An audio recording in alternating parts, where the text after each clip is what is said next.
Acompáñeme por favor con su Biblia, puede sentarse. Romanos capítulo 8, verso 24. Un texto muy conocido y en algunas ocasiones muy utilizado por nosotros. Romanos capítulo 8, verso 24.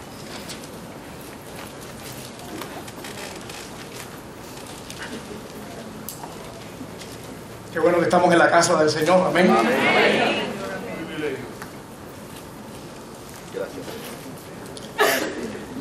Las Sagradas Escrituras leen de la siguiente manera.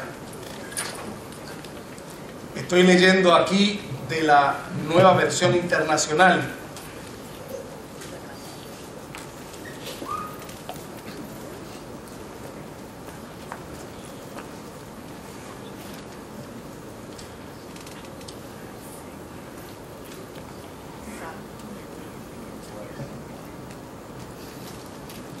Vaya conmigo mejor al 28. Sí. Leo en la Nueva Versión Internacional. Ahora bien, sabemos que Dios dispone todas las cosas para el bien de quienes lo aman, los que han sido llamados de acuerdo con su propósito.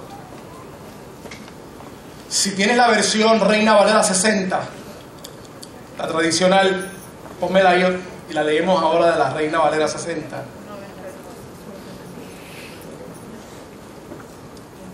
Romanos 8, 28.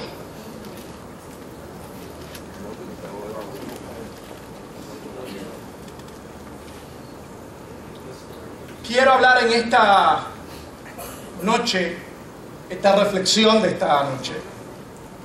Queremos darle seguimiento a un tema que había comenzado, quizás algunos de ustedes no estaban, el domingo pasado en la mañana.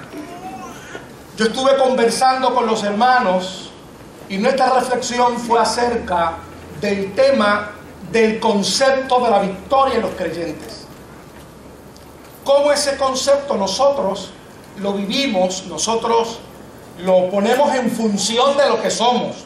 Es decir, cómo se hace eso diariamente, cómo nosotros podemos disfrutar de eso que llamamos victoria, de eso que llamamos triunfo. ¿Cómo es eso? Y la continuación de ese tema lo conseguimos en estos versos. Y ya usted verá por qué. Porque el conocimiento de la victoria en Cristo y de Cristo en la cruz y la internalización de esa vida victoriosa en los creyentes, algunas veces se nos hace difícil de internalizar. Es decir, algunas veces, aunque sabemos, aunque inclusive lo podemos conversar, lo podemos inclusive filosofar en nuestras conversaciones, es decir, darle un pensamiento, ¿verdad?, medio intelectual a este concepto de victoria. Algunas veces, cuando lo hablamos en teología, es decir, cuando lo queremos hacer una reflexión para llevarlo a la práctica, debido a los dolores de la vida, debido a las circunstancias de la vida, debido a que en algunos momentos nos deprimimos, en algunos momentos no, en algunos momentos tenemos situaciones imprevistas que pueden traer dolor al corazón. No nos sentimos así. No se nos hace fácil operacionalizar ese concepto de victoria. Es decir, ponerlo en función, en práctica. Ahora bien, si nosotros a través de la Escritura podemos entender cómo esos conceptos no meramente se quedan en el intelecto o se utilizan para un discurso litúrgico, es decir, para la predicación, sino que aquí contienen un material, contiene, la Escritura contiene más que un vocabulario, contiene unas herramientas que se internalizan, que se impregnan en el corazón. Y nosotros las podemos entender, porque no es que no lo sabemos, es que lo sabemos. El problema muchas veces es que no podemos internalizarlo en el corazón. Pero si nosotros lo internalizamos e internalizamos esa reflexión teológica, esa manera de cómo las Escrituras lo explican, y nosotros lo hacemos para nosotros, lo ponemos en el corazón, nosotros podemos entonces confesar victoria, y no la victoria, como le decíamos a los hermanos en esta tarde, en Manatí, no la victoria que sencillamente se convierte en un concepto donde nos puede dar motivación, darnos un poquito de aliento para seguir hacia adelante, sino en un concepto práctico que se pega a los huesos, se pega a lo profundo de tu vida. Así que, para ir al contexto vivo de esta palabra, para poder entender y utilizar esta expresión bíblica de Romanos 8:28 para afirmar e internalizar esa victoria, tenemos que entender lo siguiente de esta epístola. En primer lugar, esta epístola, el apóstol Pablo la escribe a una comunidad que no conoce. La escribe con dos intenciones Pablo, la epístola de los Romanos. En primer lugar, porque va a ir hacia donde ellos y quiere hablarles un poquito de la doctrina cristiana. Y en segundo lugar, porque quiere recolectar una ofrenda para poder llegar a España. Y en segundo lugar, es importante para entender el contexto vivo de esta escritura, que nosotros podamos ver que esta comunidad de fe, a la que está Pablo escribiéndole, son judíos cristianos. Es decir, ellos conocían la doctrina cristiana, pero también conocían la doctrina judía. Y había algunos que solamente practicaban la doctrina cristiana y habían otros que practicaban las dos cosas. Por lo tanto, es fundamental para el apóstol Pablo poder hablarles de este concepto, no meramente en el argot o en el vocabulario judío de la ley, sino en el argot y en el vocabulario de la gracia de Jesucristo, para que los cristianos de Roma puedan vivir para Cristo. Y en tercer lugar, no se sabe quién fundó esta iglesia. Por lo tanto, toda la epístola de los Romanos va a ir al centro, al corazón de lo que debe vivir el cristiano. Y obviamente, el tema donde estamos nosotros sacando el verso para hablar sobre esto, sobre la victoria en Cristo Jesús, habla sobre la libertad gloriosa de los hijos de Dios. Ahora bien, ¿cómo es que nosotros encontramos en el capítulo 8 que esa libertad del Espíritu, esa libertad de los cristianos, hace que nosotros podamos vivir una victoria en Cristo Jesús? ¿Cómo es que eso se internaliza en lo profundo del corazón?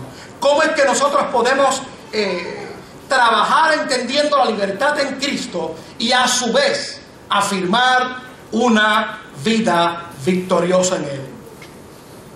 En primer lugar, una vida victoriosa en Cristo tiene que expresarse de esta manera. En Romanos 8:1 dice: ninguna condenación hay para los que están en Cristo Jesús, Señor nuestro, para los que no andan conforme a la carne, sino que viven conforme al Espíritu. Esa es la primera nota que Pablo da en esta receta de libertad para garantizar e internalizar la victoria en nosotros. Permítame decirle lo siguiente, lo dije ahorita y lo voy a repetir otra vez. Los conceptos cristianos no están basados meramente en un análisis o en un dialecto intelectual que nosotros podamos rumiar nosotros mismos. Es decir, no es usted sentarse frente al espejo y decir: yo soy victorioso, yo tengo victoria, mañana no me va a pasar nada, no lo recibo. La vida cristiana victoriosa no está fundamentada en esos elementos. No está fundamentada en fórmulas mágicas. La vida cristiana victoriosa está internalizada en nosotros cuando nosotros aprendemos a estar en Cristo. Cuando nosotros aprendemos que el fundamento de nuestra vida, que nuestra vida tiene sentido y dirección, propósito, porque nuestra vida pertenece a Cristo y está en Cristo. Juan capítulo 14 y verso 20 dice de la siguiente manera: en aquel día vosotros conoceréis que yo estoy en mi Padre, y vosotros en mí, y yo en vosotros. Esto era algo impensable para los hermanos de la ley. Era algo que no se podía pensar. Dios en el corazón de los hombres. Eso es impensable.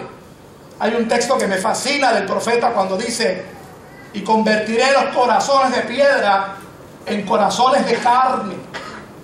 Y la razón fundamental para esa conversión, para esa transformación, no es otra que Cristo en nosotros. Filipenses 1 y el verso 20 y 21 declara lo que es estar en Cristo. Conforme a mi anhelo, escribe Pablo a los hermanos de Filipos, y esperanza de que en nada seré avergonzados, antes bien, con toda confianza, como siempre ahora, también será magnificado Cristo en mi cuerpo, o por vida o por muerte. Verso 21. Porque para mí el vivir es Cristo y el morir es ganancia. Cristo se magnifica cuando George está recortándonos, dándonos un buen recorte. Cristo se magnifica cuando el hermano está trabajando en la fábrica. Cristo se magnifica cuando el agricultor está cultivando. Cristo se magnifica cuando Juan está postulando. Juan llega temprano a los tribunales. Cuando Juan, eso nunca lo olvido, Juan llega tempranito, ya a las 7 y a las 7 y media está en el tribunal. Eso es estar Cristo en nosotros. Y nosotros tenemos entonces que internalizar, vamos al texto que leímos al principio, porque todas las cosas ayudan a bien para aquellos que aman a Dios, que conforme a su propósito son llamados. Oye, eso es victoria. Pero ¿cómo yo internalizo eso? Cuando Cristo es magnificado en mi vida, cuando Cristo está conmigo a las 24 horas, cuando Cristo no se va sencillamente para resolver algunos asuntos que yo no puedo, cuando Cristo está conmigo resolviendo aquellos que puedo y aquellos que tampoco puedo. Es que respiramos a Cristo. Es que el colmo de eso, pudiéramos decir, Pablo lo dice y lo sentencia de esta manera. Óigame, para mí el morir es Cristo. Para mí el vivir es Cristo. Sea que muera, sea que viva, soy de Cristo. Aleluya. No hay nada, no hay límites para determinar la cotidianidad de la vida donde Cristo no esté presente. Para que nosotros podamos internalizar, podamos poner en función el verso que vamos a leer para lo último, que ya lo hemos leído al principio, para que eso se operacionalice en nuestra vida. Cristo tiene que estar en nuestra vida. Gloria a Jesús. La ecuación de Romanos 8:1, la segunda parte, es estar en Cristo y no vivir en la carne, es decir, no tener una mente causal para vivir para Cristo. En otras palabras, viviendo la transformación que Cristo opera en nosotros. Mire lo que dice Romanos 8, del 2 al 10, vamos a leerlo completo, para poder entender qué es vivir en el Espíritu y no vivir en la carne. Yo recuerdo que para la década de los 70,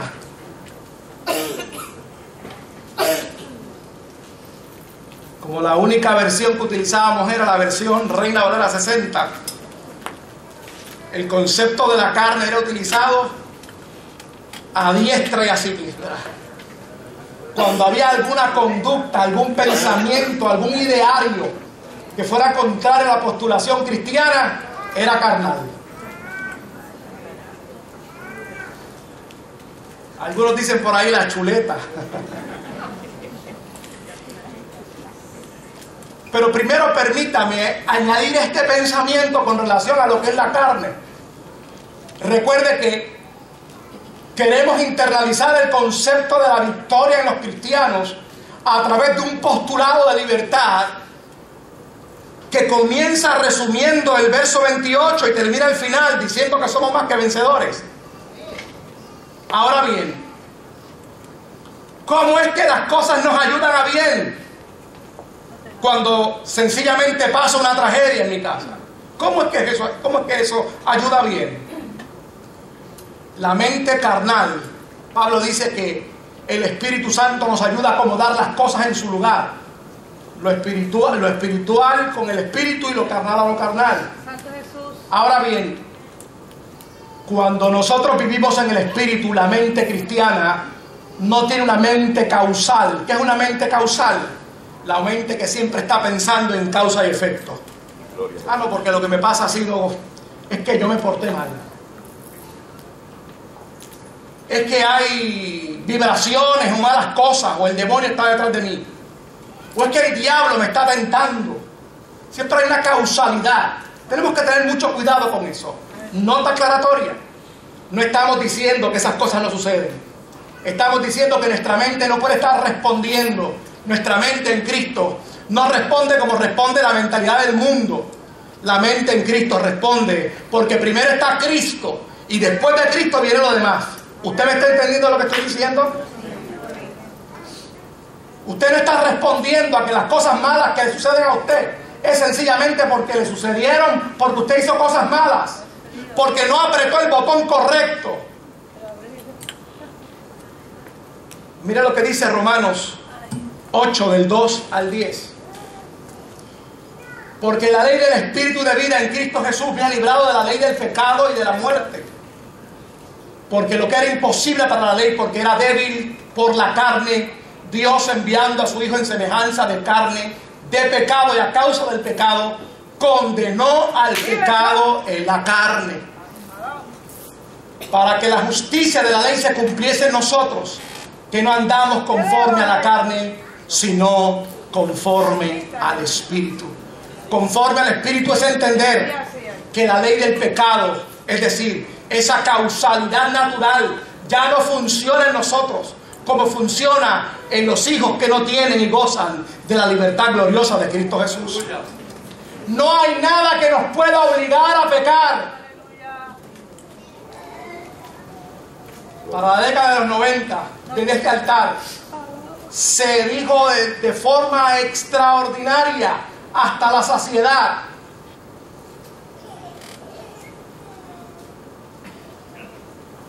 ¿por qué tenemos que pecar si tenemos a un Dios poderoso, a un Dios de amor? Y yo podía entender eso, pero como que todavía no me hacía clic. Y se repetía constantemente en este altar: ¿por qué pecas? ¿Por qué tienes la necesidad y la compulsión de pecar ante un Dios que te ama? Cuando descubrimos lo que dice Romanos 8, porque ya quedó inoperante la ley del pecado, porque Cristo condenó en su carne, en su muerte en la cruz del Calvario, la ley que te obligaba a ti y a mí a pecar. Por lo tanto, podemos hacer la voluntad de Dios, podemos tener la mente de que Cristo es primero, y estar en Cristo se puede, y no en la carne, en lo contrario a la voluntad de Dios. Gloria a Dios. No hay excusa, dice el libro de Romanos.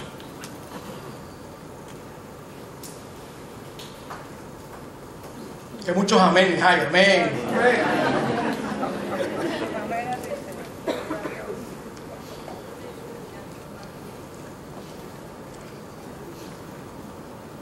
Verso 6. Porque el ocuparse de la carne es muerte, pero el ocuparse del Espíritu es vida y paz. Por cuanto los designios de la carne son enemistad contra Dios, porque no se sujetan a la ley de Dios, ni tampoco pueden. Yo creo que por eso es que hay tanta gente con desviación, de que tiene una aversión a someterse a las leyes de tránsito, porque como no viven para Dios. O sea, que los cristianos se sujetan a las leyes de tránsito. Amén. Aquí no hay nadie que le han dado boletos en estos días por estar guiando con el celular. Porque no pueden sujetarse a la ley de Dios. aquellos que vivimos y estamos en Cristo, gozamos en primer lugar de paz. Podemos sujetarnos al principio divino. Podemos permitir que Dios sea el que gobierne la vida.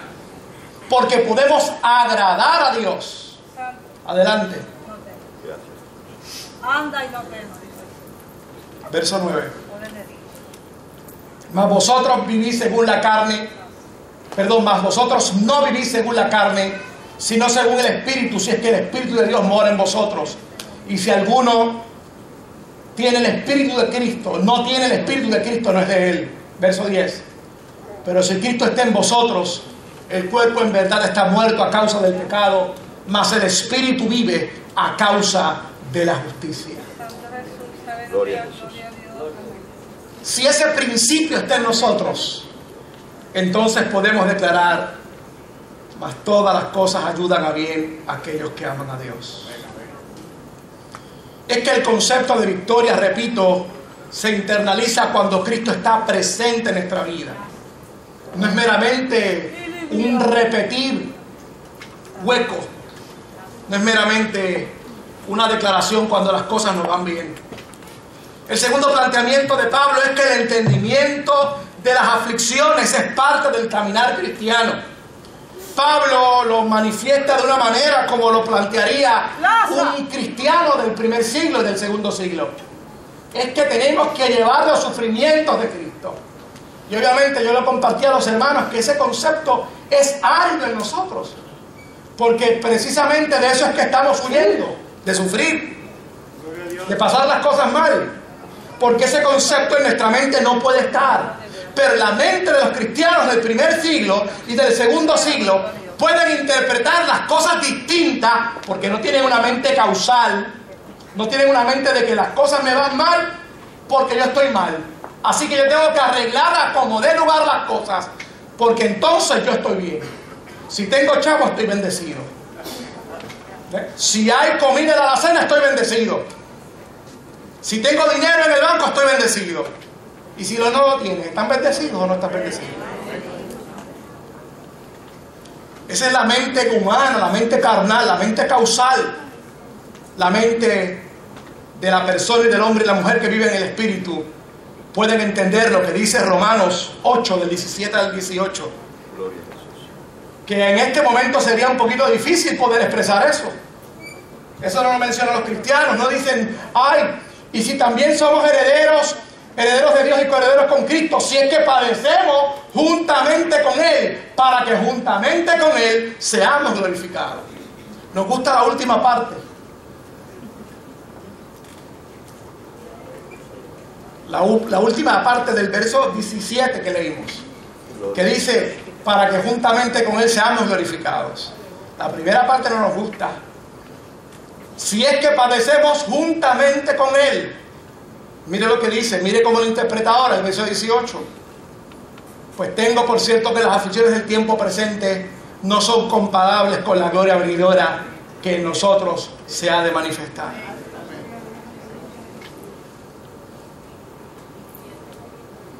Para poder declarar victoria, nosotros no medimos las aflicciones que hemos tenido. No tenemos una maquinita para medir cuán doloroso ha sido la experiencia del 2012, la del 2011, la del 2010. Y entonces en base a eso podemos declarar si estamos en victoria o no estamos en victoria. No. Recordamos las palabras de Jesús en Juan 16:33. Muy famosas. En el mundo tendréis aflicción, pero confiad, yo he vencido al mundo. No es que estamos dándole ahora una oda, es decir, estamos glorificando al dolor o a las circunstancias difíciles. Es que en Cristo podemos entender que el dolor, que la aflicción es parte del caminar cristiano. Porque eso es parte de los fundamentos y de la fórmula paulina para que nosotros podamos internalizar la victoria en Cristo Jesús. Es que para poder entender que este momentáneo, esta leve tribulación produce en nosotros un más y excelente peso de gloria, es que tenemos que sufrir. No es que tenemos que sufrir porque tenemos que sufrir, es que vamos a sufrir porque estamos en el mundo. En estos días yo miraba a Marcos Andrés y a Astrid Isabel y me acordaba de un poema que había escuchado hace 8 o 10 años atrás en una emisora en el área oeste, en Radio Paraíso. Y este declamador decía: ¿cómo yo pudiera? Estoy sintetizando la poesía.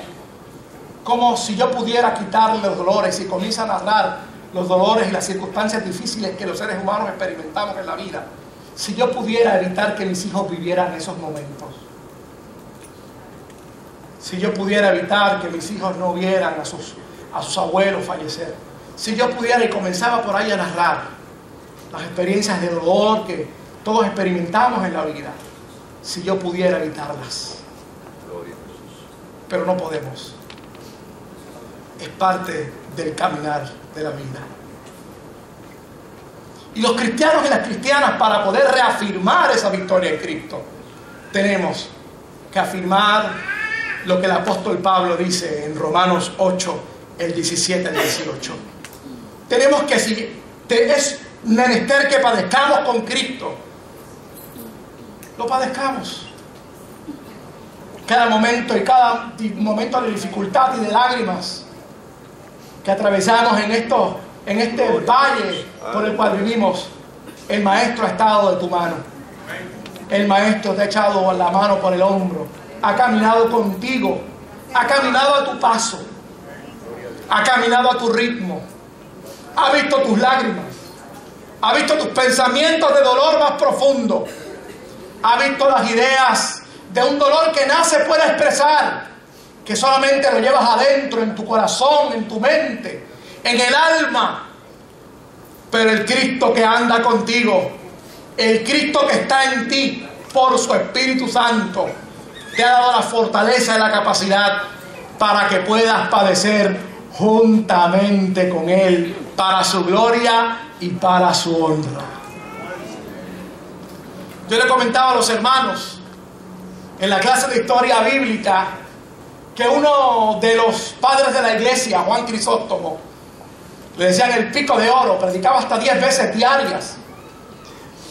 Y él, junto con un amigo que tenía en su adolescencia tardía, estaban orando un día en el cuarto, estaban teniendo un tiempo de oración. Y Juan Crisóstomo le dice: yo voy a irme al martirio, yo quiero entregar mi cuerpo al martirio. Y su amigo le dice: es imposible que con la gracia que Dios te ha dado, con la capacidad que Dios te ha dado, tú vayas a ir a sufrir el martirio.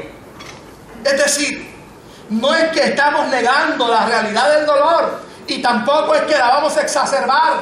Es que cuando acontece en la vida de los hombres y las mujeres, los hombres y las mujeres no pueden entablar una relación entre dolor y victoria, sino al contrario, entender que los procesos de la vida tendrán dolores, tendrán circunstancias difíciles, pero ahí, en ese momento difícil, el Cristo de la gloria, el Cristo que se camina y se pasea en la iglesia, se paseará contigo también, para su gloria y su honra. En el nombre de Jesús. Gracias, Señor. Gloria a Jesús. Pablo hace su tercer planteamiento expresando lo siguiente: el Espíritu Santo tiene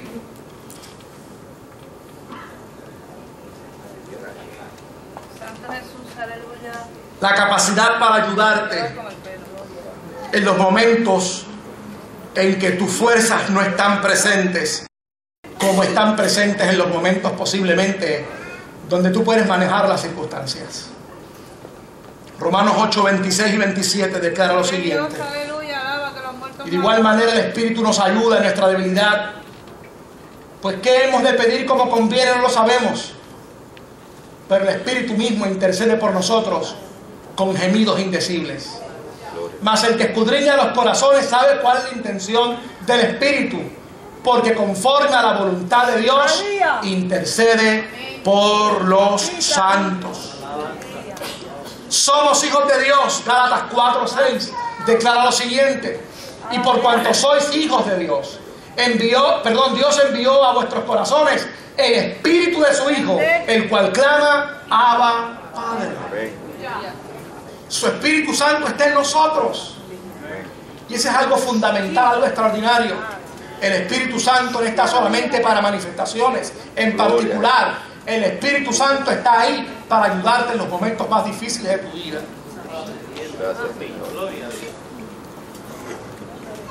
Esa es una de las capacidades por las cuales nuestra garantía de victoria está asegurada en Cristo Jesús. Porque el Espíritu Santo está ahí afirmando y declarando la confianza para poder clamar: Abba Padre, Padrecito mío.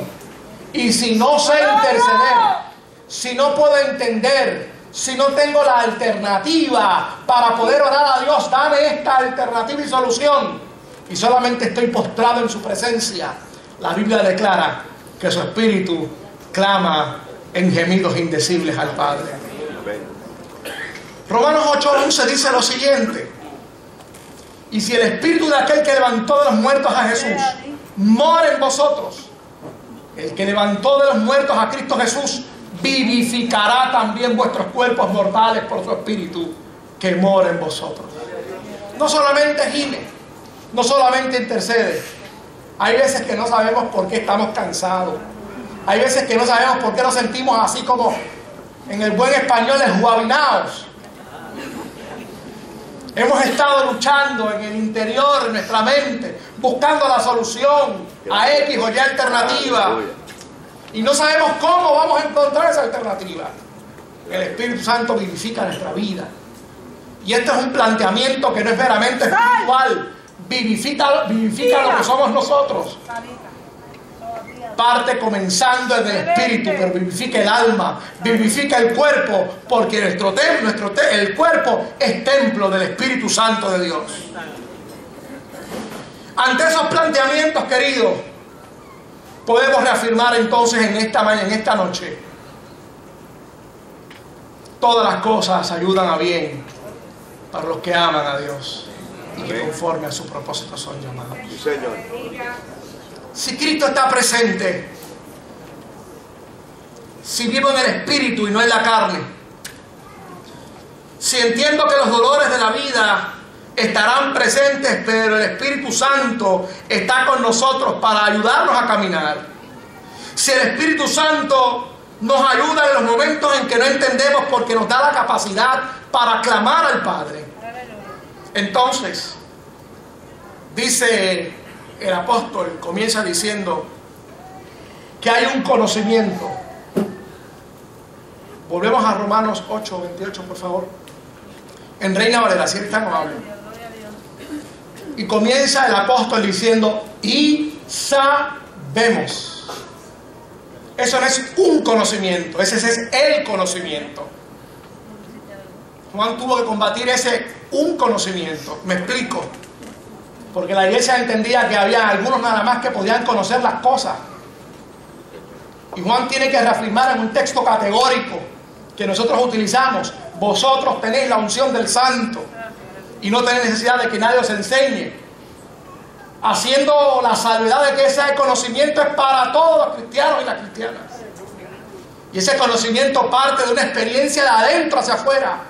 De una experiencia donde Cristo es el que reina y tiene la predominancia en todo. Donde el dolor de la vida no es la manera para tú evaluar si estás en victoria o no. Donde el Espíritu Santo está clamando a ti, en los momentos más difíciles.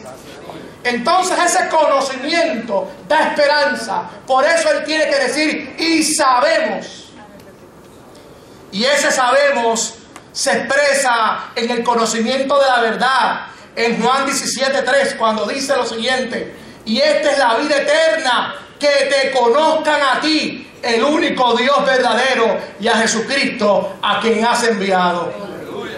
Si tú sabes que Cristo es el principal de tu vida, cuando lleguen los momentos difíciles, cuando haya lágrimas vertiendo como ríos por tu mejilla, tú vas a decir: y sabemos.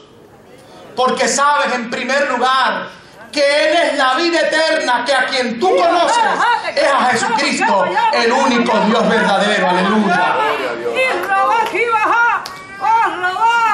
La victoria no proviene de un conocimiento, vuelvo a repetir, hueco.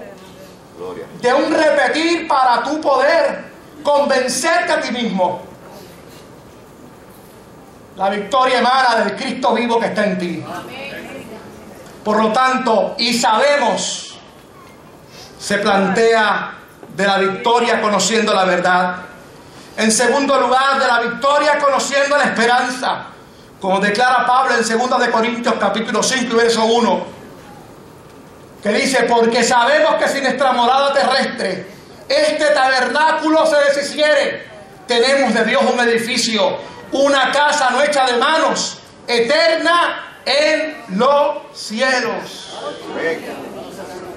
¿Cuántas veces decimos ese texto? Solamente cuando estamos en la funeraria. O lo podemos decir con confianza porque nuestras metas no están puestas en las casas que tendremos, sino está puesta en Cristo Jesús, Señor nuestro. Y sabemos, es la declaración de un conocimiento de esperanza. Sí, Señor, alaba.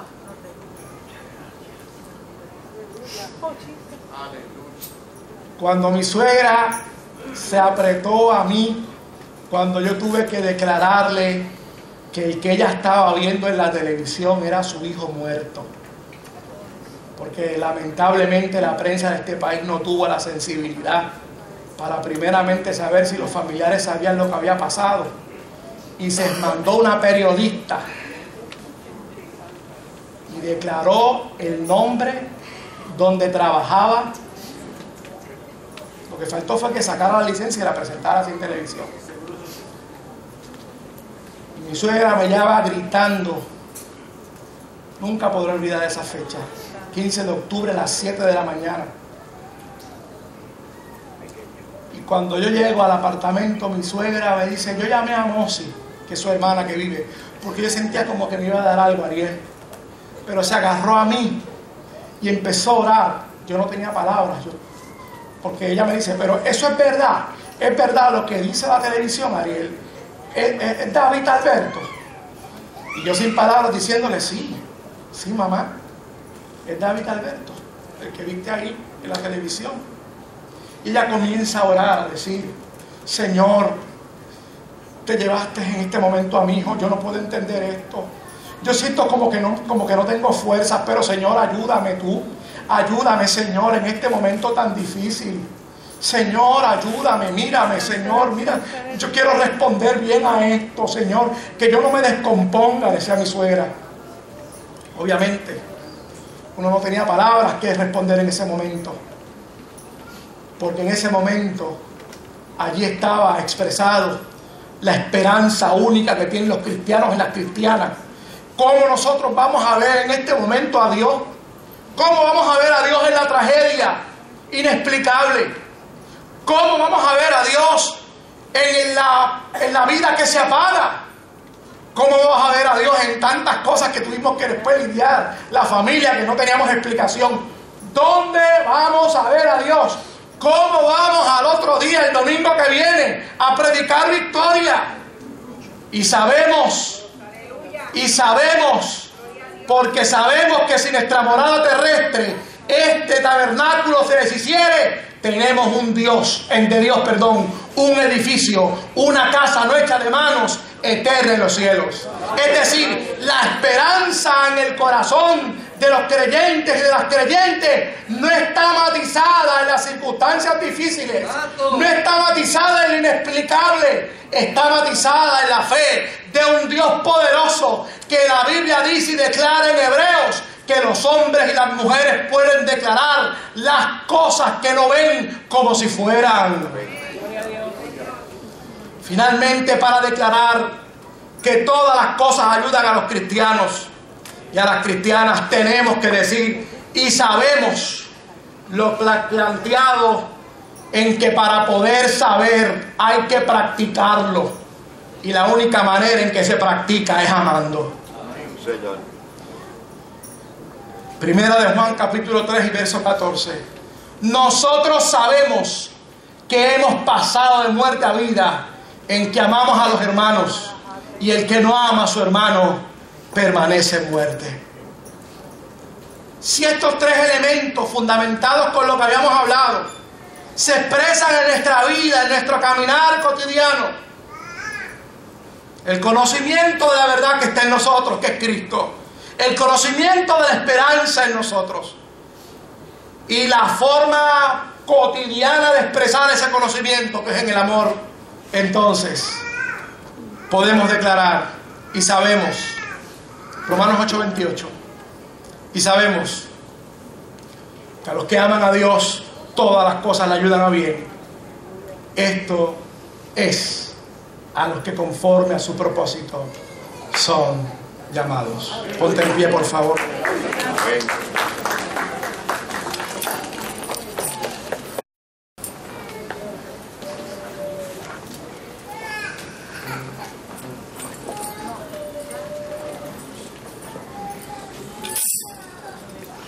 Alguien me comentaba, un amigo, cuando fue a darnos en octubre pasado los pésames por la muerte del cuñado. Fue un accidente.